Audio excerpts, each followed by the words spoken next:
Good morning दोस्तों, आप लोग कैसे हैं।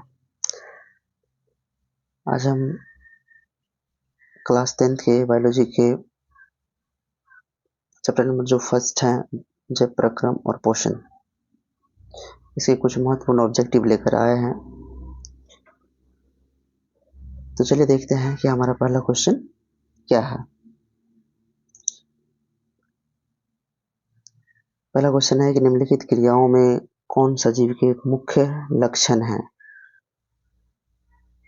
तो सजीव के जो मुख्य लक्षण है आपका हो जाएगा कौन सा, श्वसन। कौन, श्वसन। ऑप्शन में था स्थानांतरण, श्वसन, प्रकाश संश्लेषण, इनमें से सभी।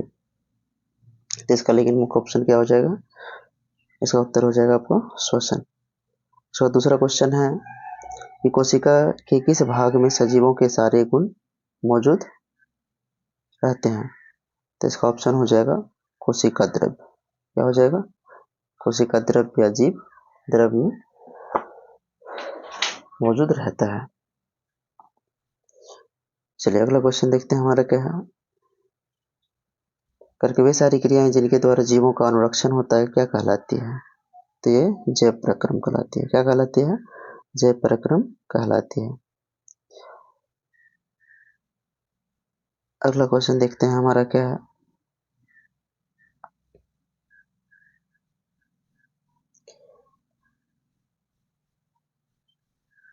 तो अगला क्वेश्चन जो हमारा है कि निम्नलिखित में कौन स्वपोषी होते हैं। तो स्वपोषी क्या होते हैं, तो वे जीव जो अपना भोजन स्वयं बनाते हैं उसको हम लोग स्वपोषी कहते हैं। जैसे कि हरे पेड़ पौधे जो है वो क्या हो जाएंगे, सभी हरे पेड़ पौधे स्वपोषी का एग्जाम्पल हो जाएगा। उसके बाद प्रकाश संश्लेषण से किस पदार्थ का निर्माण होता है। तो जैसे प्रकाश संश्लेषण का ये जो अभिक्रिया आप लोग जानते हैं, उसमें कार्बन डाइऑक्साइड और जल अभिक्रिया करके कार्बन ग्लूकोज है ना, ग्लूकोज और जल और ऑक्सीजन का निर्माण करते हैं। तो कार्बोहाइड्रेट यानी कि जो भी C6H12O6 है, तो यही चीज इसका क्या हो जाएगा, आंसर हो जाएगा। तो चलिए अगला देखते हैं हमारा क्या क्वेश्चन है।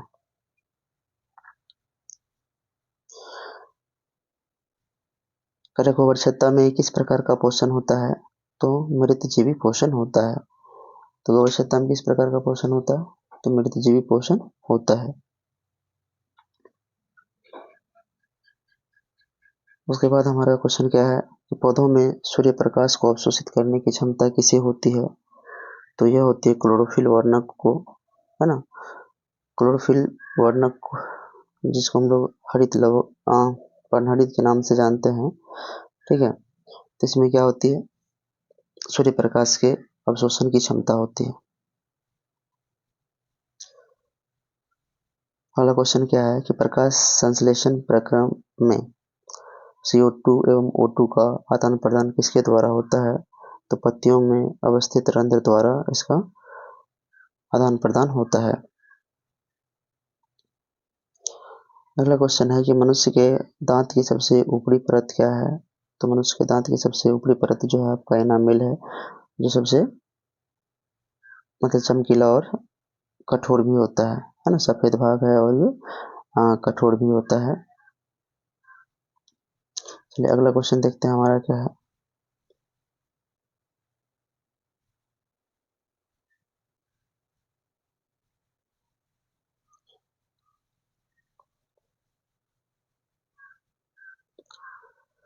अगला क्वेश्चन है कि लार इनमें से किस ग्रंथि का स्राव है। तो लार जो है वो आपका पेरोटिड ग्रंथि से स्रावित होता है। उसके बाद है कि इनमें से क्या जठर रस में शामिल नहीं होता है। तो जठर रस जो आमाशय की दीवार से स्रावित होते हैं, तो उनमें मुख्य रूप से आपका जो है हाइड्रोक्लोरिक अम्ल, म्यूकस और पेप्सिनोजेन होता है, जबकि पित्त नहीं होता है। पित्त कहाँ से स्रावित होता है, पित्ताशय से स्रावित होता है, यानी कि यकृत, और पित्ताशय यकृत में मौजूद रहता है। शरीर में से कौन मनुष्य की छोटी आंत का भाग नहीं है। तो मनुष्य में छोटी आंत के 3 भाग होते हैं, जेजुनम, इलियम, है ना, मतलब जो ड्यूओडिनम है, जेजुनम है और इलियम है, ये 3 भाग होते हैं, जबकि कोलोन इसका भाग नहीं है। चलिए अगला क्वेश्चन देखते हैं हमारा क्या है।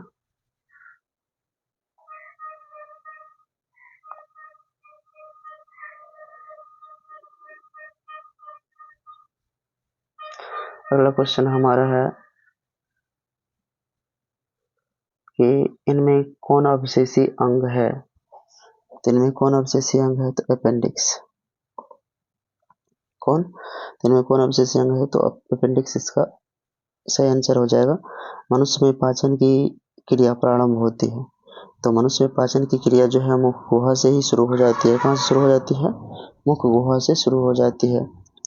कह रहा है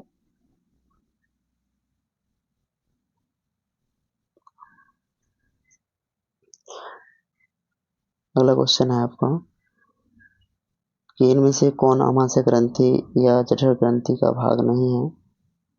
तो इसमें जो है आपको मूल पित्त वाहिनी जो है आमाशय ग्रंथि या जठर ग्रंथि का भाग नहीं है।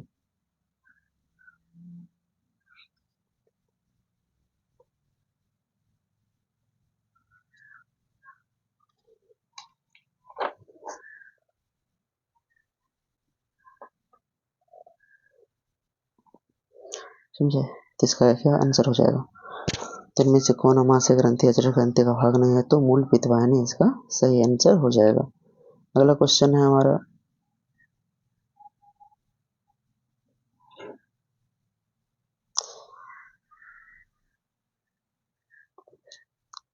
इनमें किस संरचना के कारण मुख गुहा से भोजन श्वास नली में नहीं जाता है।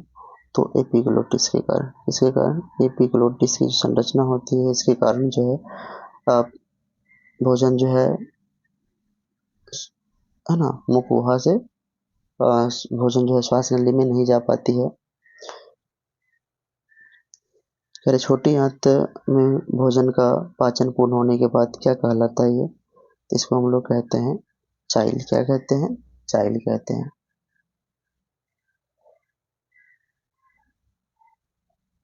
इसको हम लोग क्या कहते हैं, चाइल्ड कहते हैं, ध्यान रखेंगे।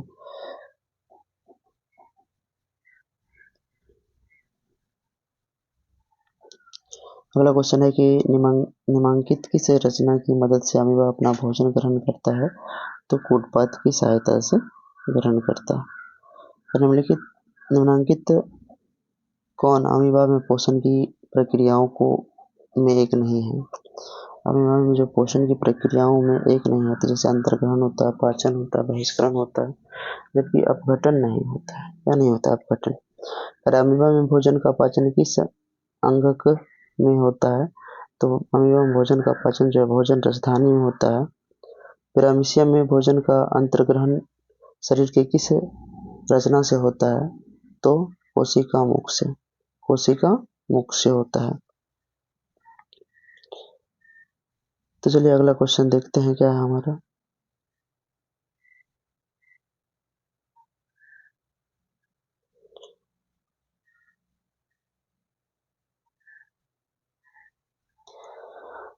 क्वेश्चन दिया गया है दोस्तों कि अमीबा में पोषण की किस क्रिया को नीचे दिए गए चित्र में दर्शाया गया है।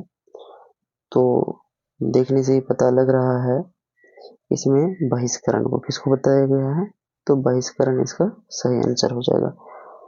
करें मनुष्य के आहार नाल की लंबाई कितनी होती है। मनुष्य के आहार नाल की जो लंबाई होती है वो 8 से 10 मीटर होती है। करें को मनुष्य को भोजन के विभिन्न स्वादों का ज्ञान निम्नलिखित किस रचना की मदद से होता है। तो ये हो जाएगा स्वाद कलियों से। अगला क्वेश्चन देखते हैं क्या है कि दांतों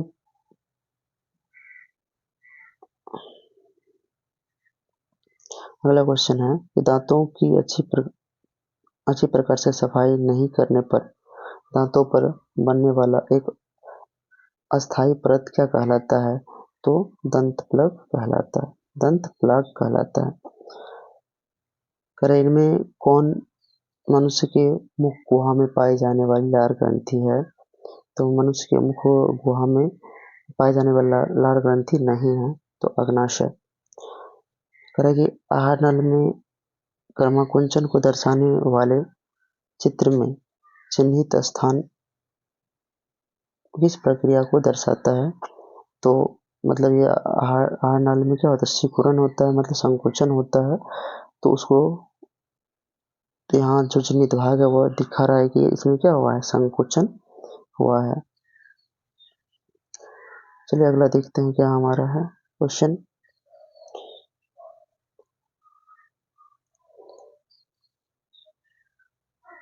अगला क्वेश्चन ये है कि आमाशय की भीतरी दीवार पर किस प्रकार की कोशिकाओं का स्तर होता है?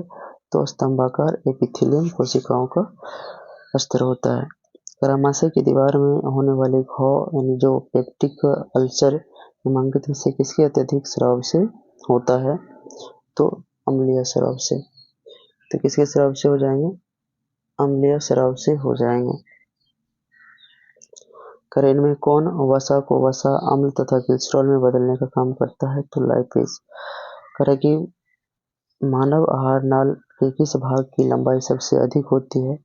तो छोटी आंत की लंबाई सबसे अधिक होती है, लगभग 6 मीटर के आसपास इसका क्या होता है, लंबाई होता है।